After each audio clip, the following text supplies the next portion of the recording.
You know, the recent bioethics scandal that took place in Asia, this next presentation and our next speaker, I think, will be particularly timely and particularly fascinating. Dr. Glenn McGee is one of the more prominent intellectuals in the U.S., period, end of phrase. In his career, he has appeared on virtually every major network news program in the U.S., including The Today Show, World News Tonight, and just this past week on ABC Primetime and in Time magazine. You probably read his column in the Times-Union around here, but he also authors the monthly column for The Scientist. He's the John Balint Chair in Medical Ethics at Albany Medical College. He went to the University of Pennsylvania School of Medicine and the Wharton School of Business, but his real passion recently has been the Alden March Bioethics Institute. He and his team of consultants and researchers from 20 Capital District institutions have raised $4 million in grant funding and published more than 30 articles in science and law journals. McGee is also the editor-in-chief of the American Journal of Bioethics. And just this past week, he was honored with the Lifetime Achievement Award of the Humanist Bioethics Institution at the United Nations. A very busy and productive young man. Ladies and gentlemen, please join me in welcoming Dr. Glenn McGee.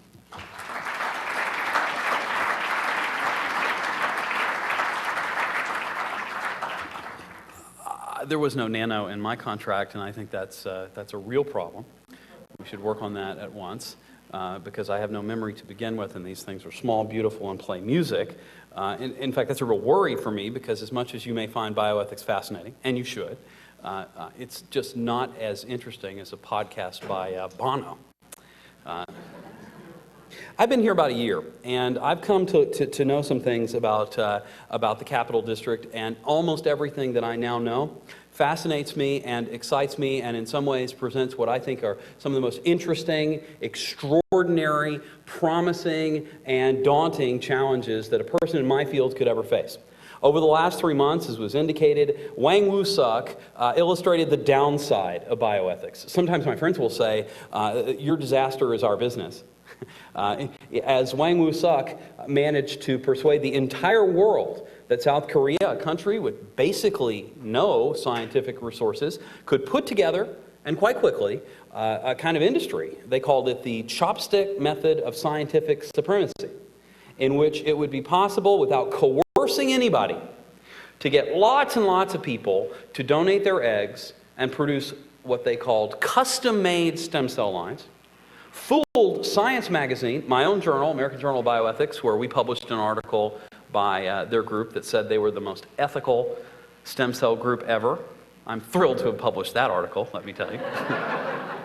And in addition, they published a number of patents, and they have, in the wake of it, brought down virtually every aspect of the confidence American stem cell researchers have had that we could just move forward with the idea of nuclear transfer of stem cells. That's a time when, in my world, bioethics, people often say, oh, Lord, here they come, the police, right?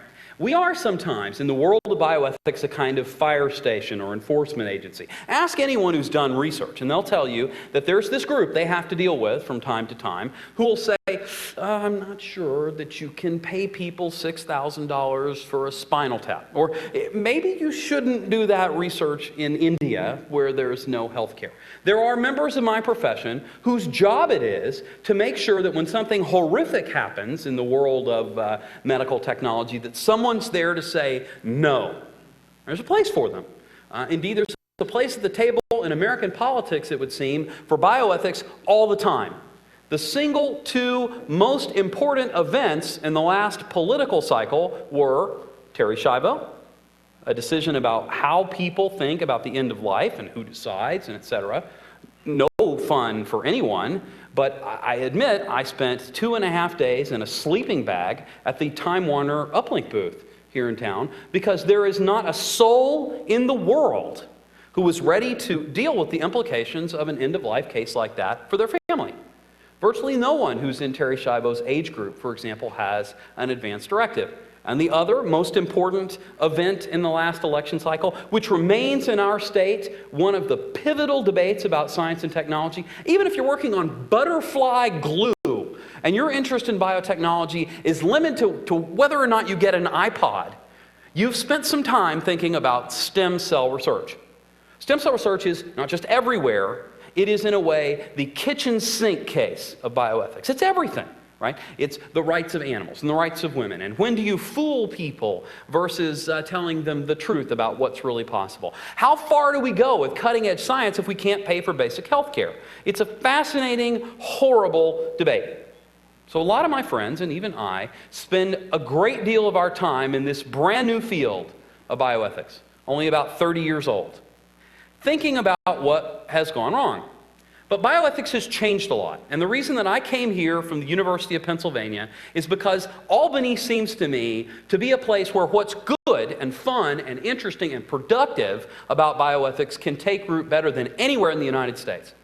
There are plenty of places you can do bioethics. In the United States medical schools, one of the reasons, in fact, that our discipline is the fastest growing academic discipline of all, including genetics, nanotechnology, I mean, you name your favorites, bioethics is growing faster, is because every major medical school is struggling now to deal with these questions. But Albany is special, and I'm going to make that argument not only because there are big screens, and if I didn't, I'd be embarrassed, even without the iPod, is because it seemed to me when I came here that although what everyone said to me when they were talking about why this would be a great place to live, better than Philadelphia, was that, you know, you can go to Boston or you can go to New York or you can go to Montreal in X number of hours. And may I say parenthetically, do not ever say that to a job candidate, please. I refuse. I'm hiring 5 people right now as we grow crazily, and I just won't do it. We have, just again, parenthetically, we have more 2- and 3-star restaurants per capita in this city. In fact, more 2- and 3-star restaurants across the city than any other city in the country other than Nashville, Tennessee. Did you know that? So you can go eat in Boston if you like, if you have an extra 6 hours, but anyway, the 3 things, apart from the food, which I love, that it seems to me were just obvious indicators that this was the place, as I put it in the title I gave, to not just do good science, but great science. And more importantly, to show that bioethics, which we've done, at least in my 15-year career, in ways that has really transformed science itself, that bioethics can be the difference between the really great science, the science that leads, the science that becomes a drug, that becomes bio-nanotechnology, the science that eventually, and not in the distant future, becomes leading in terms of actually developing cures. The difference between those two is bioethics. That's a strong claim to make. So first let me say, why would you want to make that claim in Albany? Well, I'm going to split my comments today into 3 areas. The first has to do with thinking small. The second has to do with having vision, and the third has to do with being safe. There are 3 things in Albany that were really attractive to me. And I should say also, parenthetically, my wife thought these were great topic headings. Think small means go on a diet. Have vision means get rid of the glasses, right? And be safe means slow down and get rid of the radar detector. But that's not what I had in mind. Think small first. In the world of bioethics, a number of different areas are of great interest. None is of greater interest than the world of nanotechnology. Those who work in nanotechnology in every other place in the United States, they read Small Times magazine, they take a look at the occasional article in Scientist where I write, or Red Herring, or Wall Street Journal, and they see the mention of Albany and the incredible amount of resource, the things that have been done here, the companies that have been attracted, and they think, cool, chips, deep brain stimulation, a relationship between this incredible array of institutions like the pharmacy school and the medical college and, of course, Rensselaer Polytech. If I start down this list, I'll be forgiven because I'm a professor and thus absent-minded by definition, but I'll leave out a whole bunch of people, which is the point. Even though the rankings show sometimes that we're 3rd or 4th in overall talent in nanotechnology, I've worked in the other 2 areas where nanotechnology is viewed as being higher. And the difference between our area and theirs is that in the capital district, writ large, nanotechnology is in a true leadership position. First, there's more capital invested in nanotechnology in this region than the National Science Foundation is invested in nanotechnology in the entire United States.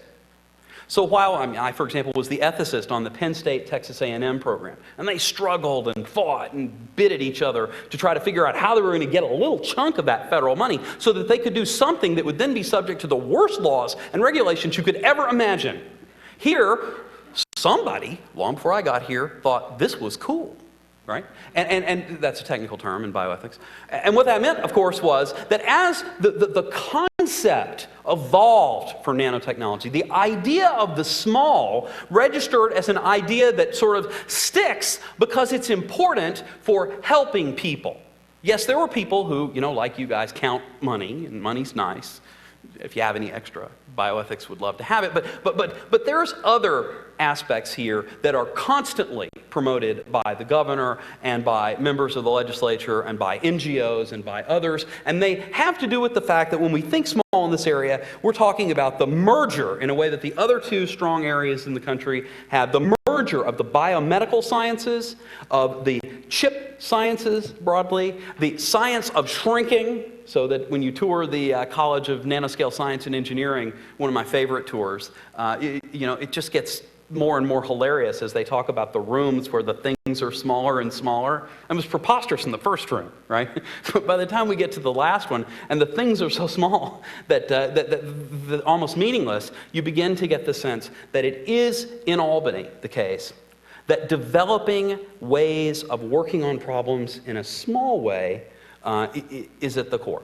So what does thinking small have to do with bioethics? When you think about ethics in general, you probably think about the big codes, right? Several ways of talking about ethics in the world. One of them, probably the most prominent, is the one that if you're in the Judeo-Christian tradition, you learn in church.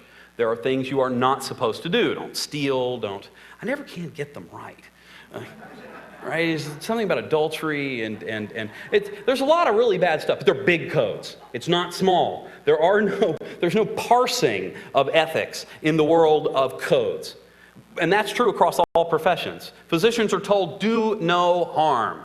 Lawyers are told, well, they're told lots of things, right? Don't lie, cheat, steal, etc. Scientists are told in their pizza lunch about ethics that they get in grad school that they shouldn't steal the data, that they should be honest about who's an author. Those are big codes.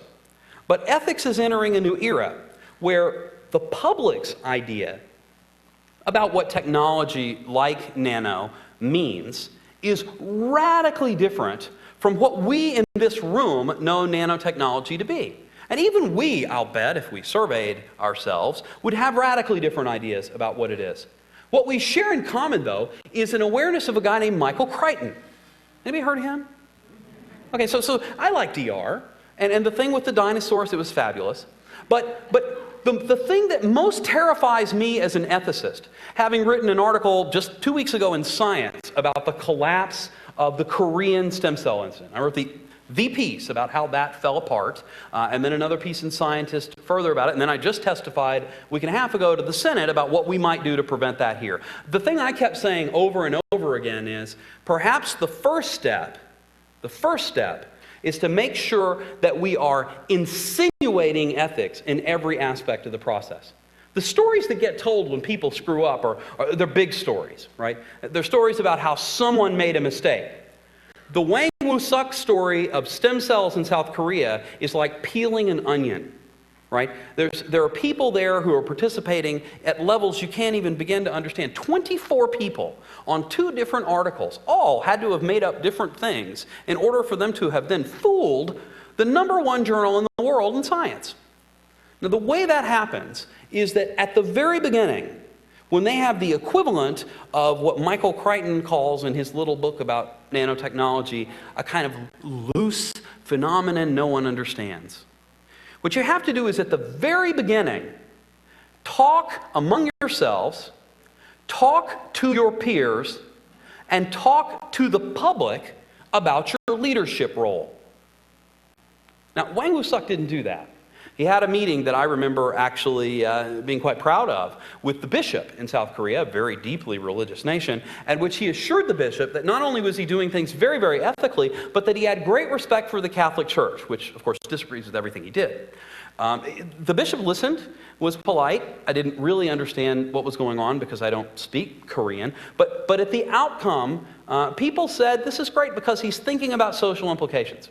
Here we are at the beginning, and I mean we are literally at the beginning, not of small things, but of calling them nanotechnology for the purposes of large-scale investment. That's where we are. We are not at the crest of the wave, but to be frank, with the entire United States basically utterly unaware of what nanotechnology means. Utterly unaware.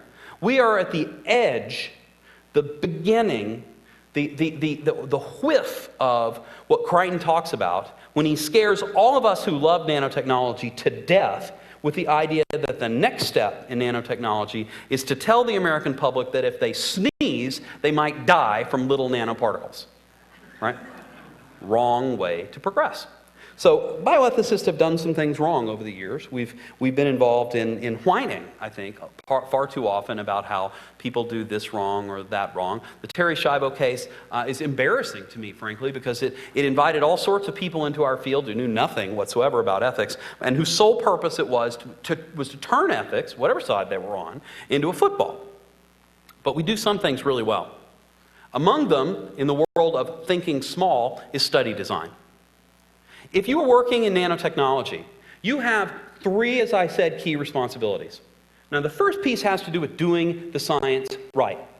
Venture capitalists in stem cell research, in genomics, in nanotechnology, across the world of the small, from functional genomics and cancer genetics that we see up the hill across the river in East Greenbush, to the kind of thing that goes on in the genomics labs at Wadsworth and Albany Med and Ordway and the Center for Medical Sciences and umpteen other places I haven't seen yet. The things that happen that are small involve vulnerable people. There are 10 times more clinical trial slots in the United States than there are people to fill them.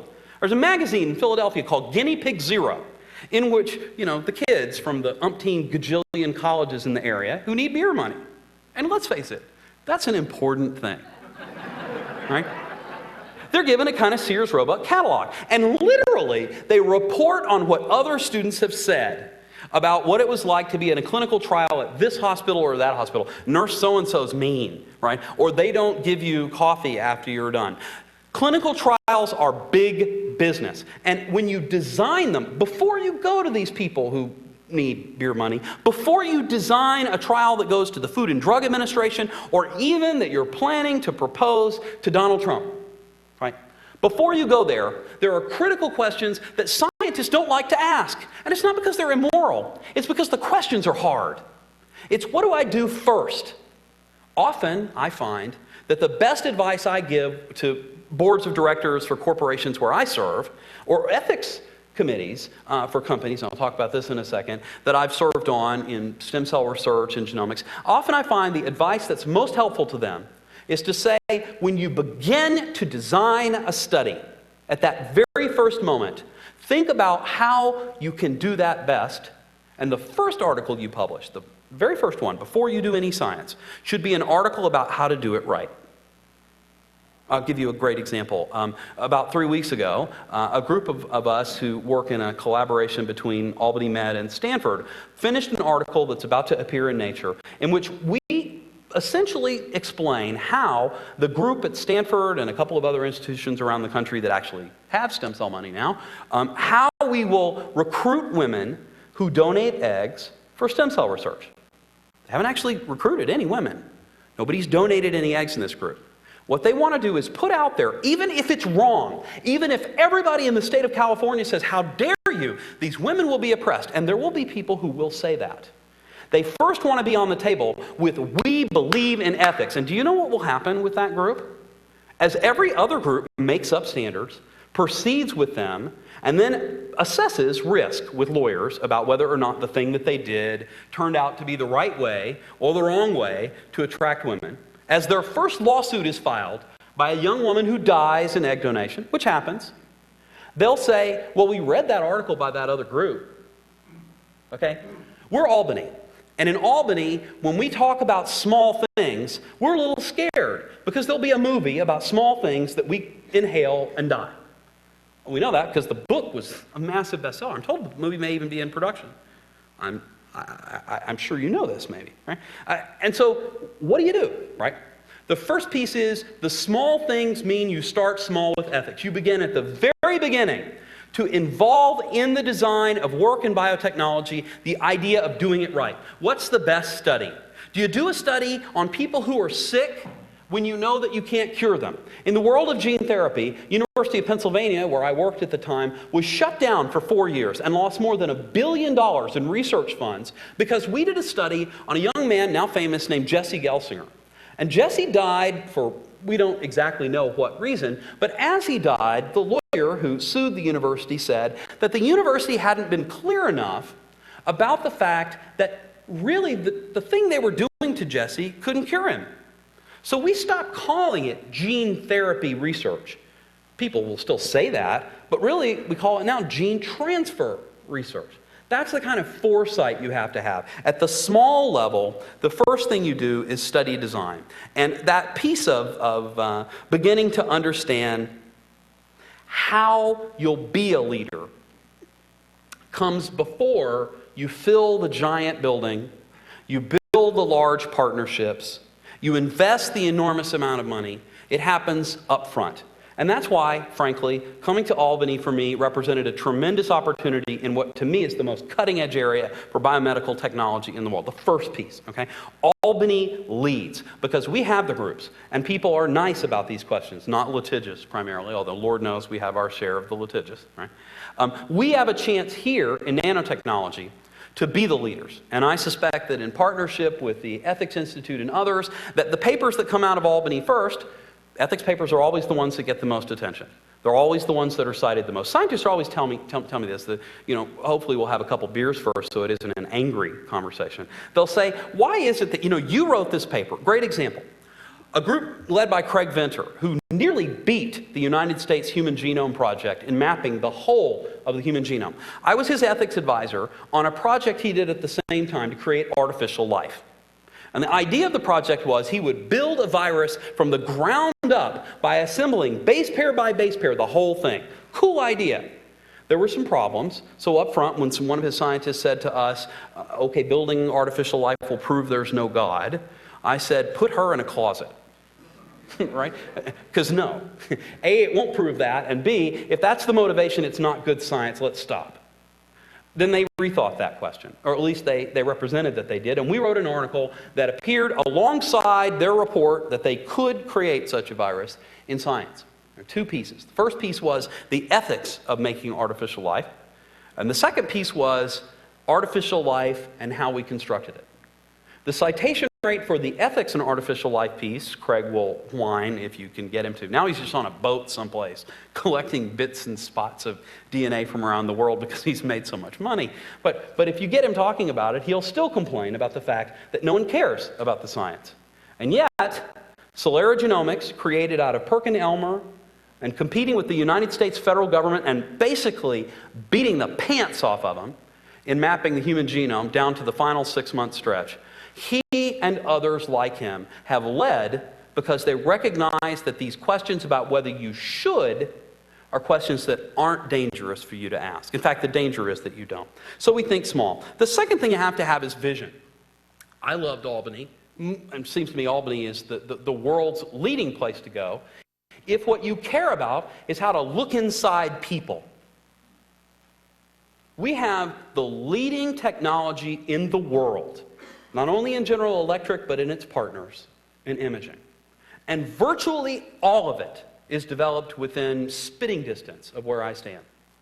The group that works on every aspect of how in the future we will see your mind, your children's minds, your parents' minds, that group is developing the core of how medical technology will be developed in the next 20 years within spitting distance of where I stand. Let me just give a few little fun examples.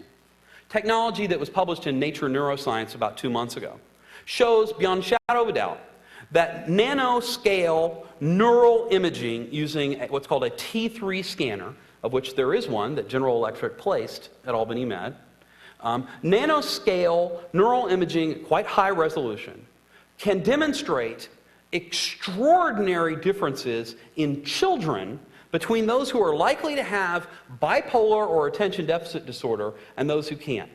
And it can do that when they're infants.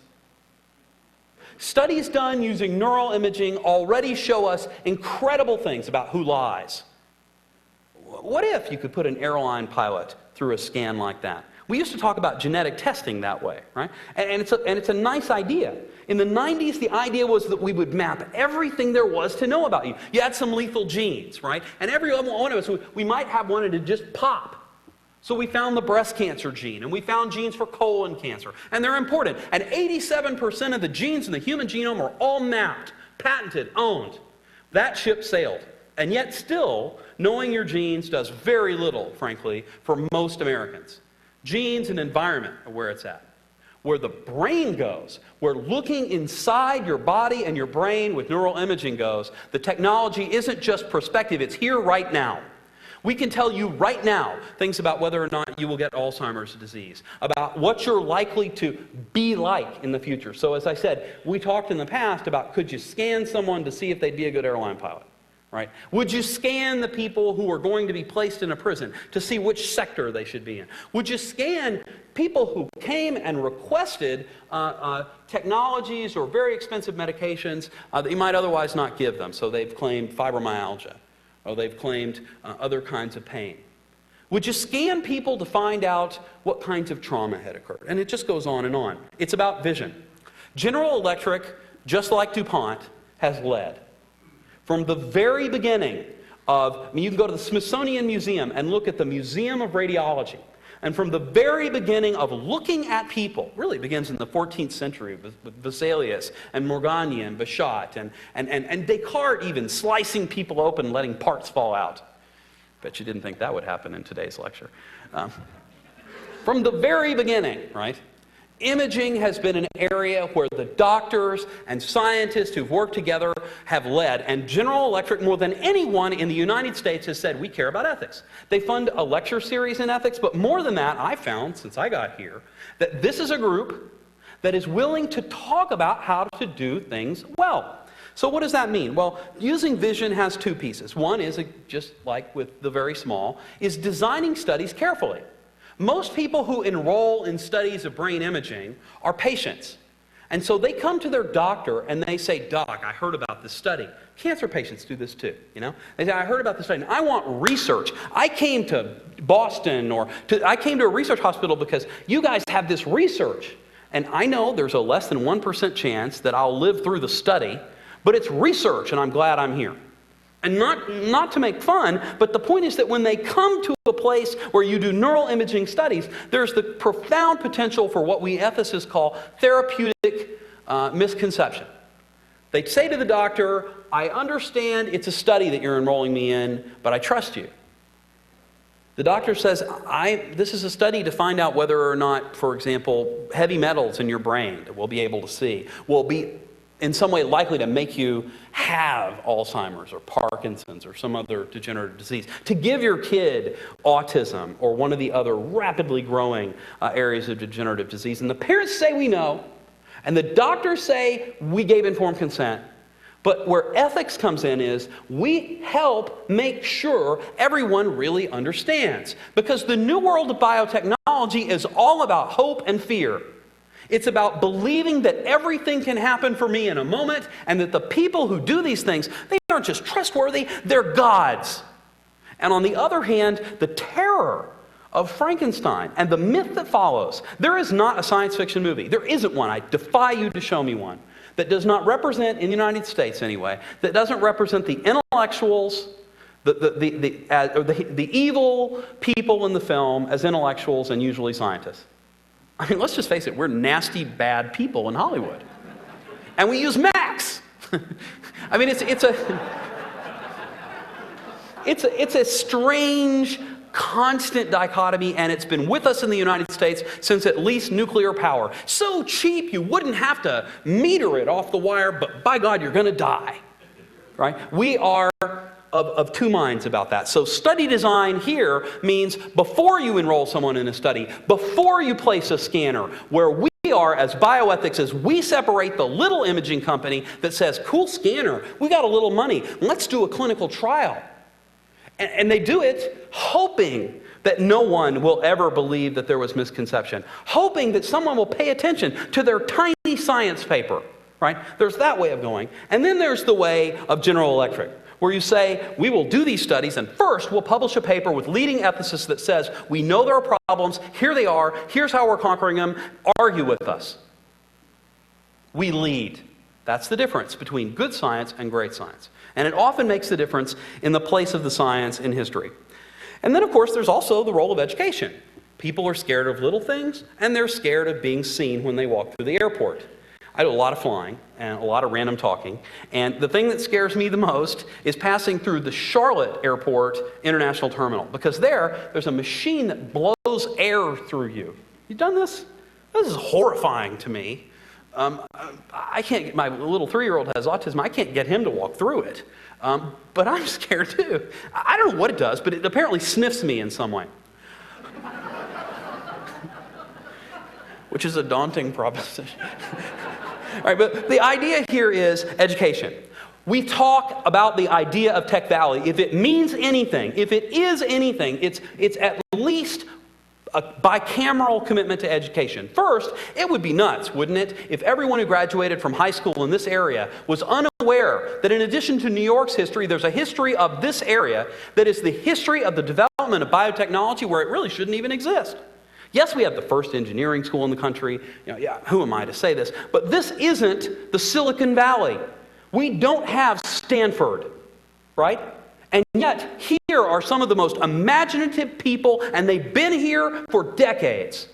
Yes, sometimes they're in silos. My biggest problem in bioethics here has been going from place to place and introducing scientists who work on the same thing to each other.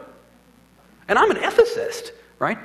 Once that happens, though, this area, it would be a shame if our high school students didn't see those people. See the guy at Wadsworth Institute who helps people who have paraplegia to check their email. That's unbelievable. He's on the Today Show. He should be in high schools, right? First piece is educate our own workforce. Now, I don't know if that'll really work. It may be that we educate our workforce and then they go to Harvard and goodbye. I don't know if that's a great investment, but it's a moral imperative. And from a bioethics point of view, the idea of the community knowing about research is one of the most important pieces of all. The other piece, though, is education generally. Making sure that the people who see what we do aren't scared of it, that they love it. We do a book series, right? We start at the libraries. We start in the churches and synagogues and mosques, and we say to people, this stuff is fascinating. Yes, there are issues. Yes, there are questions, and we invite you to ask them because we care and we're not scared. We begin with public education as an idea about how to move technology forward rather than as a protective mechanism or risk management. And the final thing, and I'll close with this, is the idea of being safe. So there are little tiny things. There are what are otherwise invisible things we can see if we have great vision. And then there's be safe. One of the things that struck me when I first got here is that this is the area with, to the best of my knowledge, other than the Pentagon, the most money to study biodefense. There are 2, at least, core grants, massive National Institutes of Health grants, including, on top of it, money from the Defense Department to study awful, the sort of thing, I'm obsessed now with the TV show 24. 24 stuff, right? Guys in hot zone suits in basements. And so we're scared, right? We don't run commercials on television about how in Tech Valley we protect you from itty-bitty little boogers that could kill you. I don't work in PR, but I get it, right? Be careful is in part be safe. But be safe is also part of what makes our area so great. And it seems to me that here again, one of the things that bioethics does to distinguish the good science from the great science is to show the people in our area and around the country that we, the area with the most commitment of scientists, labor, lab space, etc., to biodefense, that we take seriously not the rooms where the little bugs are. I mean, everybody gets it, that's hard, and that they do it in Atlanta, and that the bugs can be copied genetically. That's not the piece. The piece is that we care enough about this to do it in such a way, this research, that we are a safe community. I don't know about you, but if there is a pandemic, I actually want to be 60 yards away from the lab at Albany Medical College that's working on tularemia. Because if nothing else, they've got a really cool room with a vacuum cleaner on top. Right? I'm kidding, but I'm not, right? Americans think that this pandemic that seems not to be coming, this pandemic idea, it is part of our future. And biodefense is part of a broader way of talking about public planning. Our state government has, I'll be blunt, failed us. They've said to us, this is something that we'll have task forces talk about. We've got ideas about how to plan for these things. What you have to do is town meetings. What you have to do is tell people that defending against threats we don't yet understand is a public matter. You can't be scared of people talking to each other. And the first piece is, you gather focus groups of leaders from the area to take responsibility for that rather than letting it drop off onto the Department of Health. So in my institute, one of the first things we've done is to work with Albany County on what will become the first set of groups in the nation, task forces essentially, to look at how to get people to talk about the importance of this technology. What is it that worries them, if anything? So, 3 things. Think small, not something an ethicist usually says. Use vision. And most importantly, be safe. Taken together, these are either great instructions for a diet or they are a recipe for what I'm claiming. And that is that bioethics, once upon a time, was a police force. We were the fire engine that you heard coming when somebody made a big mistake in research. We might be the ones who testify.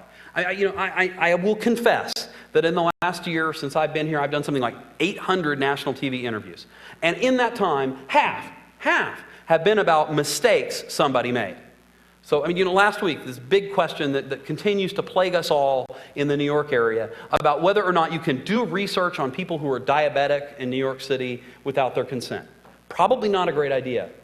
But what you say when the camera goes off and you pull the thing out of your ear is, there wasn't just one guy at the table when they designed that experiment, right? That was a big project, an extremely expensive, extremely complicated project. And the role of ethics here, where the institute I'm a part of, which you can find at bioethics.org, the Alden March Bioethics Institute, is to take the 14, 18, 20 institutions that partner with us and bring them together to use ethics as leadership, or rather, to make leadership decisions that are ethical. So I'm extremely thankful to you that you brought me here, a random guy who talks about things like thou shalt not, to meet with you at a time when you're celebrating business, growth, and capital. And I wish you a great day, and congratulations to those of you who have impressed Donald Trump and others. And again, thanks very much.